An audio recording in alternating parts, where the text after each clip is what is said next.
একদিকে কাদেররা শাস্তি পায় না, উল্টে প্রতিবাদ করতে যাওয়া আদিবাসীদের মার খেতে হয়। অন্যদিকে মুখ্যমন্ত্রী তিনি মুসলিম ভোট ব্যাংকে সংগঠিত করার জন্য সারাদিন খেয়ে দে ইফতার করে কারা?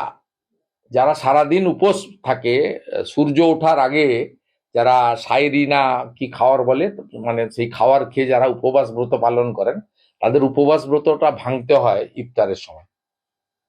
মুখ্যমন্ত্রী তো কিছু না কিছু নিশ্চয়ই খেয়েছেন। খাওয়ার পরে তিনি গিয়ে মাথায় হিজাব লাগিয়ে, এটা কি? তিনি মাহে রমজানের শুভেচ্ছা দিতে যেতে পারেন, তার কোনো অসুবিধা নেই, কিন্তু ইফতারে অংশগ্রহণ খেয়ে দিয়ে করার মানেটা কি? এবং তার পাশ থেকে দাঁড়িয়ে যে ভিডিও আপনারা পেয়েছেন, এইরকম একটা ধর্মীয় মঞ্চকে, সেখানেও ববি হাকিম সেখানে বলছে, তার ভিডিও আমরা পেয়েছি, সেখানেও ভোটের কথা বলছে, মুসলিমদেরকে বলছে একমাত্র আপনাদের সাহারা হচ্ছেন মমতা বন্দ্যোপাধ্যায়। সেখানে করছেন, এইদিকে করছেন। আর এই জন্যই কাদেররা তৈরি হচ্ছে, এই জন্যই পিলখানাতে হাওড়ায় আপনারা এই জিনিস দেখতে পাচ্ছেন।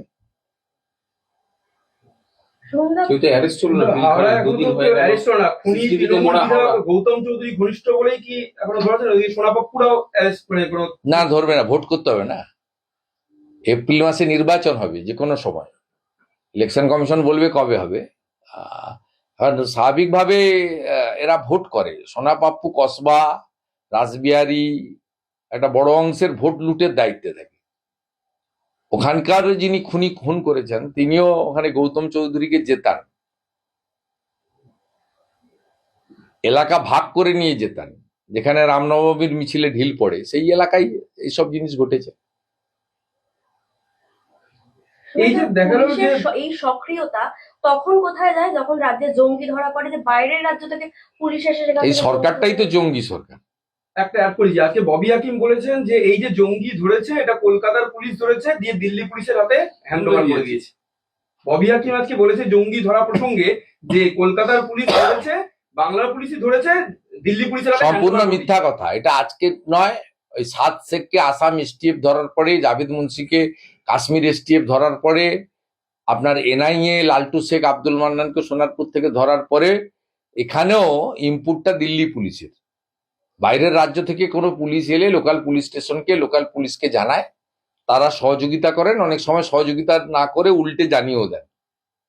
এখন বিএনএসে অনেক সুযোগ হয়ে গেছে, ওরা স্পটে পৌঁছে খবর দিয়েছে, আগে থেকে দিলে তো জানিয়ে দিত।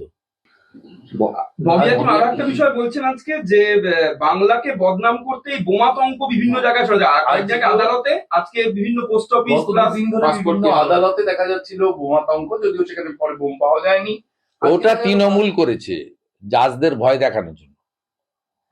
আজকে বলছে এটা বিজেপির চাল, পাসপোর্ট অফিস দুটো। ববি হাকিম বলছে বিজেপির চাল। তা রাজ্য সরকার কেসটা হ্যান্ড ওভার করে দিক না এনআইএ এর হাতে, সিআইডি হেল্প করুক, এনআইএ করুক তদন্ত, বেরিয়ে যাবে। এর সঙ্গে তৃণমূল কংগ্রেসের লোকেরা যুক্ত এবং বাংলাদেশি জামাতিরা যুক্ত, যাদের নাম কেটে যাওয়ার সম্ভাবনা রয়েছে, যাদের নাম রাখা নিয়ে এত মমতা বন্দ্যোপাধ্যায়ের লড়াই, অবৈধ অনুপ্রবেশকারী বাংলাদেশি মুসলিম। সেই এনআইএ একটা প্রশ্ন করবো দাদা, আজকে হাইকোর্টে রাজ্য গিয়েছিল যে বেলডাঙ্গা মামলার কেস, আজকে আমার মামলাতেই গেছিল, আমি সোশ্যাল মিডিয়াতেও দিয়ে দিয়েছি, পেয়ে যাবেন। এটা একটা বড় জয় হয়েছে। আজকে রাজ্য সরকার যে স্টে চাইতে গেছিল, স্টে রিফিউজ করেছে কলকাতা হাইকোর্টের চিফ জাস্টিসের বেঞ্চ। একটু আগেই অর্ডার আপলোড হয়েছে। I welcome the verdict.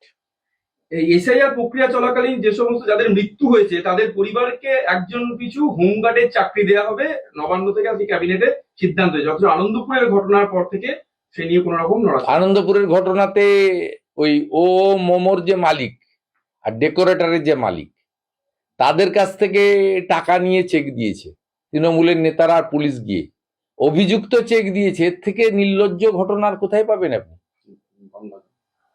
ওখানে 27 জন এখনো নিরুদ্দেশ, 52টা লোক মারা গেছেন। মুখ্যমন্ত্রী বিধানসভায় দাঁড়িয়ে সাফাই দিয়েছেন, আমি প্রজাতন্ত্র দিবসের অনুষ্ঠানে ছিলাম, সেটা তো একদিন।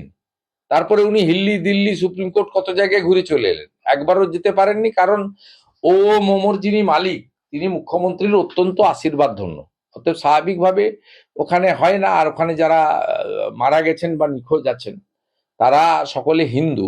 অতএব হিন্দুদের ক্ষেত্রে মমতা বন্দ্যোপাধ্যায়ের একটা চোখ বন্ধ থাকে, যেটা আজকেও তিনি করিয়েছেন, পুলিশকে দিয়ে উত্তরকন্যাতে আদিবাসীদের পিটিয়েছেন।